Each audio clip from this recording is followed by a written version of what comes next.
মাদারীপুর পৌরসভার সৈয়দার বালি মৌজায় দাঁড়িয়ে আছে দৃষ্টিনন্দন 7 তলা বিশিষ্ট 250 সজ্জার আধুনিক জেলা হাসপাতাল। রোগীদের সুবিধার্থে 30 কোটি টাকা ব্যয়ে নির্মিত হাসপাতালে 3 কোটি টাকার আইসিইউ সহ বিভিন্ন যন্ত্রপাতি কেনা হয়। 2023 সালের নভেম্বর মাসে উদ্বোধন হলেও আইসিইউর সেবা মিলছে না এখনও।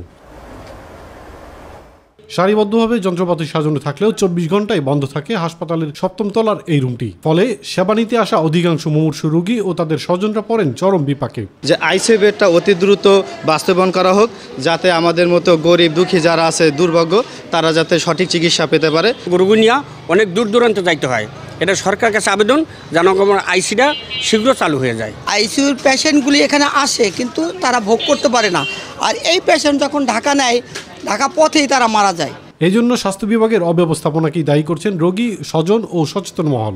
এখানে কোনো কিছু বলতে হলে আইসিইউ রোগের নাম আসতে গেলে চলে যেতে হয় ফরিদপুর কিংবা ঢাকায়, যেটা আমাদের মাদারীপুরের জন্য একটি দুর্ভাগ্য। সরকারের এই যে টাকা খরচ করেছে মানব যে স্বাস্থ্যসেবার খুব গুরুত্বপূর্ণ একটা জায়গায় আইসিইউ, সেই সুবিধাটা পাক, এটা আমরা চাচ্ছি। শিগগিরই আইসিইউর সেবা চালু করতে প্রয়োজনীয় ব্যবস্থা গ্রহণের আশ্বাস দিয়েছেন ভারপ্রাপ্ত সিভিল সার্জন। জনবলের বিষয় হচ্ছে যে সরকারও অবগত ছিলেন এবং আমরাও আমাদের পক্ষ থেকে চিঠি দিয়েছি। এর পরবর্তী সময়ে আরও 2-3 বার চিঠি দেওয়া হয়েছে।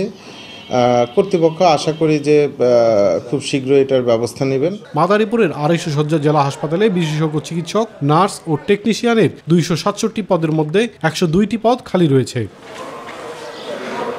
ইলিয়াস কমল, মাই টিভি।